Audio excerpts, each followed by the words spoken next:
오늘도 말씀을 깨닫는 은혜와 함께 하나님 나라를 누리는 복이 있기를 주님의 이름으로 축원합니다. 우리가 어떤 행사가 있어서 가게 되어졌을 때 뭔가 준비해야 될 것들이 있지요. 그런데 준비할 것을 준비하지 못하면 그 현장에 가서 긴급하게 무언가를 사야 될 때가 있어요. 예를 들면 졸업식에 갔는데 꽃다발을 준비하지 못했어요. 그러면 학교 입구에 어떻게 그 졸업식 날짜를 학교마다 다 아는지 꽃장사들이 와요. 그럼 거기서 이제 급하게 꽃을 살 수밖에 없죠. 근데 거기서 사는 꽃은 어때요? 비싸죠. 비쌀 뿐만 아니라 또 예쁘지도 않아요. 그렇게 예쁘지도 않은데 비싸게 팔더라도 어떻게 해요? 살 수밖에 없어요. 준비하지 못했으니까. 근데 이런 것처럼 성전에도 그런 경우가 있었죠. 예수님께서 예루살렘에 입성하자마자 가장 먼저 가신 곳은 성전이었어요. 그런데 그 성전 안에서 예수님의 눈에 들어왔던 광경은 어떤 광경입니까? 정말 기도하는 집으로, 하나님을 만나는 처소로, 주님의 임재 가운데 하나님을 만나는 은혜의 축복을 성도들이 누리고 있었느냐? 그렇지 않았죠. 그곳에서 본 것은 장사꾼들이었어요. 매매하는 사람들, 돈 바꾸는 사람들, 이런 사람들로 가득했죠.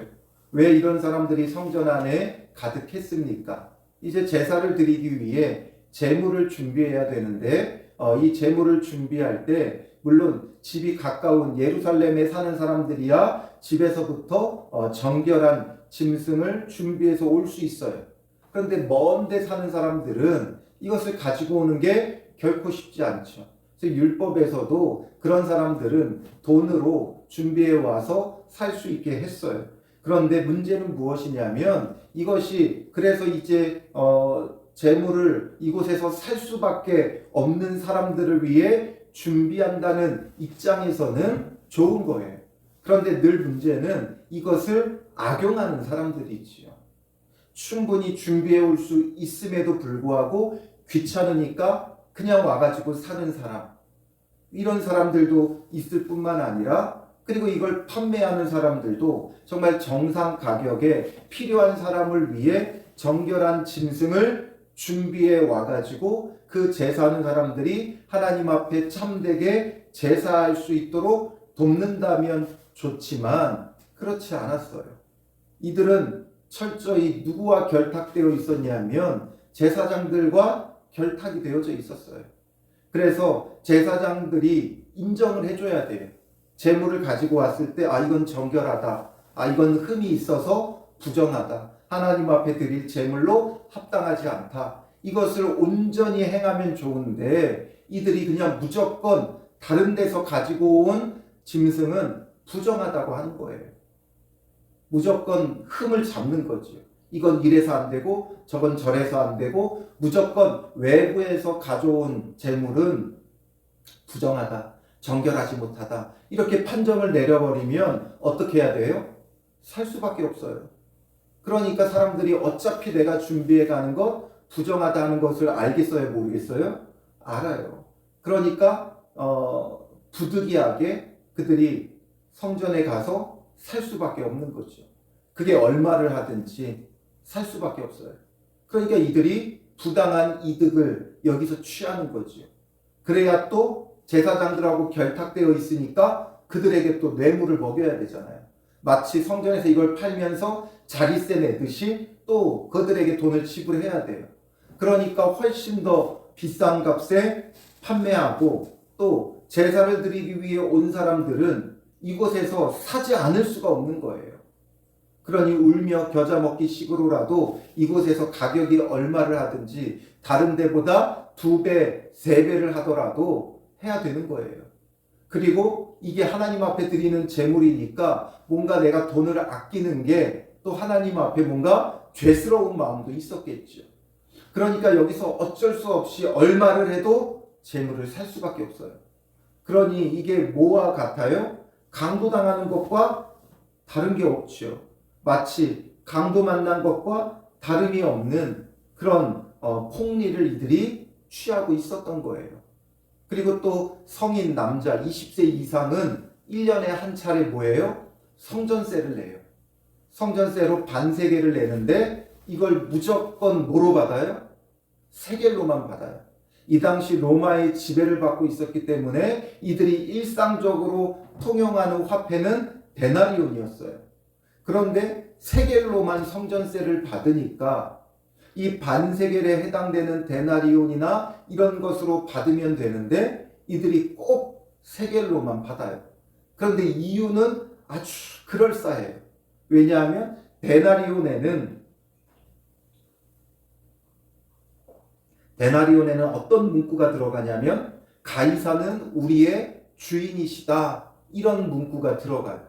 그러니 하나님을 주인으로 섬기는 우리가 성전세를 내는데 가이사가 우리의 주라는 것을 낼 수 없다, 이러면서 무조건 세겔로 내게 하는 거죠.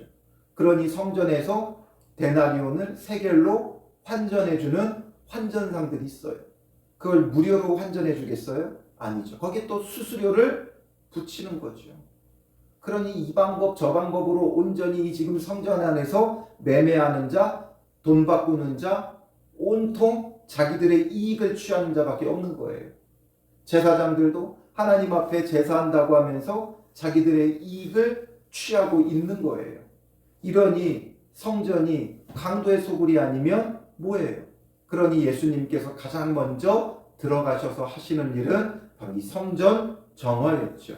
12절에 보면 예수께서 성전으로 들어가사 성전 안에서 매매하는 모든 사람들을 내쫓으시며 돈 바꾸는 사람들의 상과 비둘기 파는 사람들의 의자를 둘러 엎으시고 그들에게 이르시되 기록된 바 내 집은 기도하는 집이라 일컬음을 받으리라 하였거늘 너희는 강도의 소굴을 만드는도다 하시니라.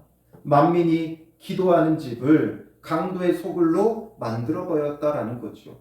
온통 자기들의 이익을 취하기 위해 많은 사람들의 것을 빼앗는 그런 일이 지금 성전 안에서 벌어지고 있다는 거예요. 오늘 우리는 어떻습니까? 우리가 교회로 함께 모일 때에 정말 교회 안에서 온전히 순전히 하나님을 예배하고 하나님 앞에 기도하는, 정말 만민이 기도하는 집을 만들고 있는지, 저마다의 이익을 위해 모이고 있는지, 서로 간의 이해관계를 위해, 목회자는 목회자의 이익을 위해 성도들을 끌어모으고 있고, 또 성도들은 성도들 간의 이해관계에 얽혀서 함께 모이고 있고, 이런 경우들이 허다하죠. 그러니 표면상으로는 예배한다 모여놓고 머릿속에는 온통 돈 생각밖에 없는 그런 경우들이 허다해요. 서로 간의 이해관계로 보고, 이런 것들이 또 많은 성도들이 모이는 곳에 가야 자기들의 어떤 사업에 영향력을 끼칠 수 있는 사람들을 만날 수 있고, 이런 것들 속에 서로 얽히고 얽혀 교회가 되어지면 안 되는 거지. 그런데 우리가 한 발자국 더 나아가서 적극적으로 생각해 보면 우리가 눈에 보이는 이 표면적인 교회도 있지만 고린도전서 3장 16절에는 우리 자신이 성전이라고 말씀하시죠. 너희는 너희가 하나님의 성전인 것과 하나님의 성령이 너희 안에 계신 것을 알지 못하느냐. 성령이 우리 안에 거하시는 우리 자신이 성전이에요. 그렇다면 우리 자신도 어떠해야 돼요? 교회 안에 사람들이 어떤 이해관계로 얽혔느냐? 우리 교회는 매매하는 사람 없고, 우리 교회는 돈 바꾸는 사람 없고, 그러니까 괜찮다가 아니라 나 자신은 주님 앞에 어떤 성전이 되고 있느냐? 이것도 필요하죠. 정말 예수님이 정화시켜야 하는 온통 자기의 욕심, 자기의 이익을 위해 살아가는 자인가? 이것을 봐야 돼요. 정말 하나님 앞에 성전으로서 거룩하게 하나님의 뜻을 위하여 쓰임받는 믿음의 사람이 되어야 하는데, 내 욕심, 나의 이익, 나의 정욕, 나의 즐거움, 이런 것들을 쫓으며 살아가고 있다면 바로 예수님 당시에 성전과 내 자신이 다를 바가 없는 거지요. 그래서 우리의 신앙에 정말 중요한 건 무엇이냐면, 하나님께서 나를 택하여 부르신 목적이 무엇인지가 분명해야 돼요. 내가 바라고 꿈꾸는 비전이 아니라 하나님이 왜 나를 택하여 부르셨는가? 왜 창세전부터 나를 택하셨는가? 나를 왜 이 땅에 보내셨는가? 그 분명한 이유가 있어야 되는 거죠. 그것이 나의 사명이 되고 그것이 나의 비전이 되어질 때 우리는 강도의 소굴이 아니라 정말 하나님 앞에 거룩한 성전이 되는 거죠. 성령이 거하시며 우리를 주님의 그 뜻대로 사용하실 수 있는 거예요. 그러니 우리 자신이 성전이라는 것을 생각해 보면 단순히 먹을 것, 마실 것, 입을 것을 위해 살아가고 세상 만족, 세상 즐거움으로 살아간다면 이 당시 성전과 다를 바가 없어요. 예수님께서 정화하셔야 되는 거지요. 우리를 정하게 하실 이도 예수님밖에 없죠. 그러니 이런 강도의 소굴과 같았던 우리 자신을 회개하며 예수 그리스도의 보혈로 우리를 정하게 하옵소서. 정결하게 하여 주시옵소서. 회개하며 정말 주님 안에서 나를 이 땅에 보내신 이의 뜻, 하나님의 그 뜻이 무엇인지를 분별하고 그 뜻을 붙잡고 살아가는 자. 하루를 살아감에 있어 그냥 습관대로 짜여진 스케줄대로 하루를 정신없이 보내는 것이 아니라 정말 하나님의 뜻하신 바를 이루는 삶이 되기 위해 오늘도 내가 어떤 삶을 살아야 되는가 분명한 목적과 이유가 있는 삶이 되어야 하는 것이죠. 그래서 예수님은 성전에 들어가셔서 맹인과 저는 자들이 성전에서 예수께 나오니까 14절에 고쳐주시죠. 예수님이 있어야 성전이 성전 역할을 하는 거예요. 그래서 이 성전에서 이들은 정말 치료받고 참되게 하나님을 예배하는 자들이 되어질 수 있는 거죠. 오늘 우리 안에도 예수 그리스도께서 계셔야만 우리가 정말 참된 성전이 될 수밖에 없어요. 그런데 우리는 우리 중심에 나 자신이 완전히 꽉 들어 앉아서 내 욕심, 내가 바라는 것, 내가 원하는 것을 쫓죠. 그런데 그것을 또 뭐라고 생각해요? 우리는 선하다, 거룩하다 생각하는 거예요. 그게 옳다 생각하고 그게 진리라고 생각하니까 나 자신이 강도의 소굴로 변해가고 있다는 사실을 놓치는 거예요. 그래서 오늘 말씀을 통해 보여주는 건 뭐냐면 가연적인 교회, 눈에 보이는 교회만이 아니라 우리 자신이 오늘 이런 강도의 소굴이 되고 있다는 것을 보여주는 거예요. 이것을 깨닫고 인정하는 자는 회개하며 정말 참된 하나님의 집을 이루는 자가 될 것이고 이것을 보지 못하는 자는 우리 교회는 이렇다 저렇다 지적하며 왜 옳은 길로 가지 않느냐고 비난하고 비판하기만 하는 거죠. 그래서 성전된 우리 자신을 보며 우리 자신을 주님 앞에 거룩하게 세워가는 그런 믿음의 사람이 되어야 하는 것이죠. 그런데 대제사장들과 서기관들이 어떻게 해요? 예수께서 하시는 이상한 일과 또 성전에서 소리질러 호산나 다윗의 자손이여 하는 어린이들을 보고 이걸 보고 노하죠. 그리고 예수께 말하되 그들이 하는 말을 듣느냐? 예수께서 이르시되 그렇다. 예수님께서 듣는다 말씀하시죠. 그런데 이것이 이상한 일이 아니라는 거죠. 이게 그냥 소동이 일어나는 것이 아니라는 거예요. 왜냐하면 성경에도 어린아기와 젖먹이들의 입에서 나오는 찬미를 온전하게 하셨다 함을 너희가 읽어본 일이 없느냐. 시편 8편 2절 말씀을 인용하고 있는 거예요. 이것을 인용해서 너희가 읽어본 일이 없느냐. 예수님은 늘 구약 성경을 인용하면서 이들에게 뭐라고 말씀하세요? 예수님을 비난하는 그들에게, 예수님을 반대하는 그들에게 성경을 말하면서 이걸 읽어본 일이 없느냐 말씀하시죠. 왜 읽어본 일이 없느냐? 그들이 읽어봤어요. 알고 있어요. 모르는 말씀을 이야기하는 게 아니에요. 새로운 걸 이야기하는 거 아니에요. 그런데 이들은 읽어도 뭐예요? 너무나도 성경에 대해서 해박한 지식을 갖고 있지만 읽어도 깨닫지 못하죠. 이것을 예수 그리스도에 관한 것으로 해석하지는 못해요. 깨닫지를 못해요. 깨닫는 은혜가 없어요. 그러니 지식은 가득하나 깨닫지 못하죠. 왜냐? 겸손하게 주님 앞에서 이 말씀을 깨달으려고 하지 않기 때문에 그래요. 안다고 생각하니까 더 이상 알려 하지 않죠. 오늘 우리에게 정말 무서운 건 지적 교만이라 그랬어요. 내가 안다고 생각하니까 배우려고 하지 않아요. 깨달으려고 하지 않아요. 그냥 내용만 줄줄 외우고 말씀을 바르게 깨닫는 은혜가 없죠.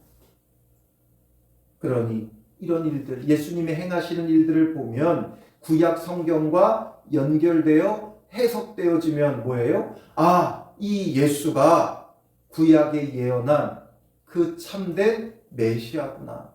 우리의 구원자구나. 하나님의 아들이시구나라는 게 더욱 분명해지죠. 그런데 이들은 이것을 이상한 일이라 그래요. 예수께서 하시는 이상한 일이라고 말해요. 깨닫지 못하는 거죠. 오늘 우리에게 정말 필요한 건 말씀을 깨닫는 은혜예요. 그러면 예수님이 모든 성경을 통해 신구약 66권을 통해 예수님이 참된 구원자인 것이 더욱 선명하게 드러나죠. 그들이 깨닫지 못하니까 17절에 그들을 떠나 성 밖으로 베다니에 가서 거기 유하시니라. 예수님이 떠날 수밖에 없는 거예요. 그러니 그들의 성전이 더러울 수밖에 없죠. 예수님이 유할 수 없어 떠날 수밖에 없으니 예수님이 함께 하시지 않으니 정결해질 수가 없죠. 온통 자기들의 이익이 난무하고 판치는 곳이 될 수밖에 없어요. 그리고 이제 18절에 이른 아침에 성으로 들어오실 때에 시장하신지라. 이제 이른 아침에 예수님께서 성으로 다시 들어오시는데 시장하셨어요. 그리고 길가에서 한 무화과 나무를 보시고 그리 가사 잎사귀밖에 아무것도 찾지 못하시고 막상 가봤더니 잎사귀밖에 아무것도 없어요. 그러니까 예수님께서 그 나무를 저주하시죠. 이제부터 영원토록 내가 열매를 맺지 못하리라. 이것이 너무 예수님이 냉정해 보이죠. 아, 열매 맺도록 좀 기다려주지. 이걸 어떻게 그냥 나무를 저주하냐. 그러니까 무화과가 곧 마른지라. 예수님의 그 저주로 인해 이 무화과 나무는 정말 저주를 받아 다시는 영원토록 열매를 맺지 못하는 나무가 되어져 버렸죠. 그러니까 이것을 통해 예수님이 말씀하려고 하는 게 무엇입니까? 무화과 나무, 우리말로도 무화과죠. 무화, 꽃이 없어요. 그러니까 이 나무의 목적은 온전히 어디에 있어요? 열매 맺는 거예요.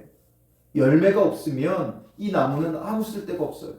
관상용으로 꽃을 보려고 하는 것도 아니고 무화, 꽃이 없는 나무기 때문에 오직 열매만 있어요. 그러니까 열매가 있어야 돼요. 근데 열매가 없다는 건 아무 쓸데가 없죠.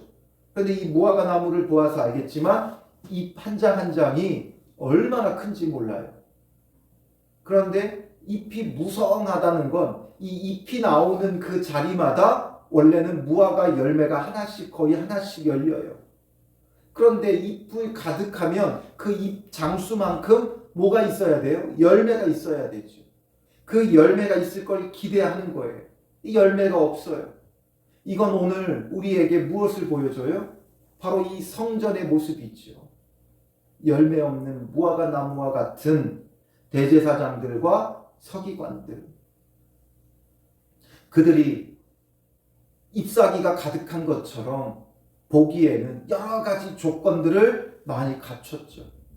성경에 대해서도 잘 알고 율법도 지키고 또 늘 정결하게 생활하고 또 선생의 역할을 하고 또 제사장의 역할을 하고 이런 여러 가지 잎사귀는 가득한데 참된 열매가 없어요.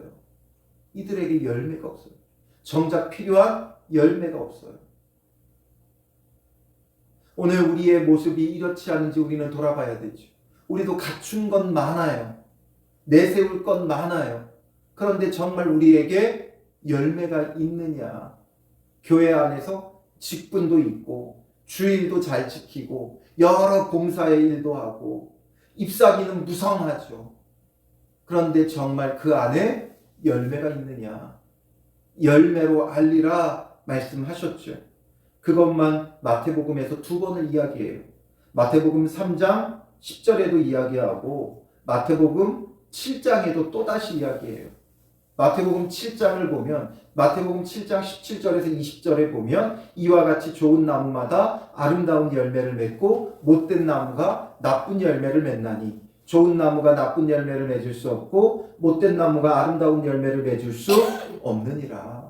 열매로 아는 거예요. 좋은 나무는 당연히 좋은 열매 맺고 나쁜 나무는 나쁜 열매 맺는 거예요. 이 무화과 나무 크고 좋고 잎이 아무리 무성했어도 좋은 열매가 없으면 어떤 나무예요?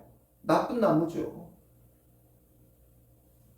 보기에는 조금 부족해 보일 수 있어요.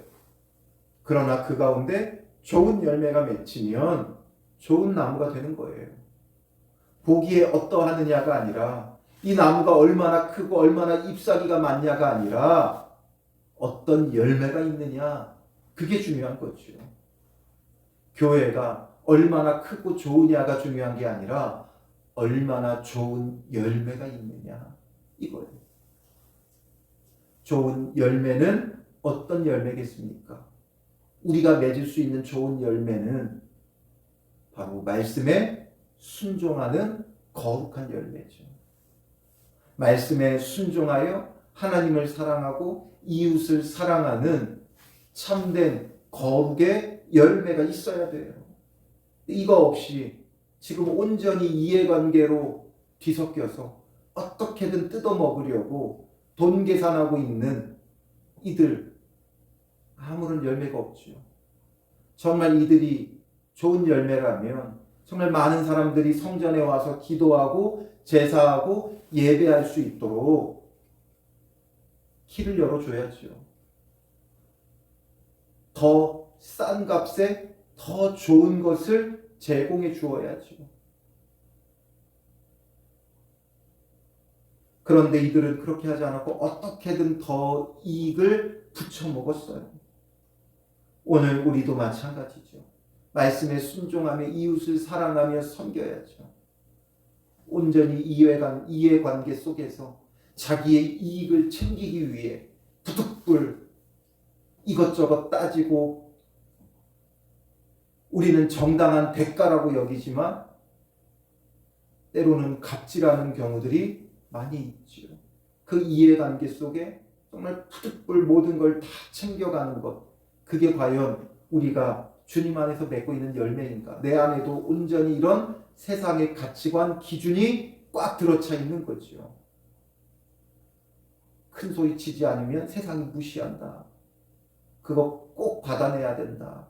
이런 식의 우리의 계산법이 결국에는 우리 자신을 강도의 소굴로 만들고 있는 거예요. 그러니 교회 다닌다, 뭐 한다, 뭐 주의를 지킨다, 특별 무슨 새벽 기도의 기간이다, 이런 것을 지킨다고 하면서 세상에서는 똑같이 살아가는 우리의 모습이 어떻게 성전이라고 할 수 있느냐라는 거죠. 그러니 입만 무성한 무화과 나무, 강도의 소굴이 된 성전, 이게 오늘 누구의 모습이에요? 내 모습이죠. 내 모습. 제자들이 보고 이것을 이상히 여겨 무화과 나무가 어찌하여 곧 말랐나이까 묻죠. 예수님이 저주했으니까 당연히 마르는 게 당연한 거죠.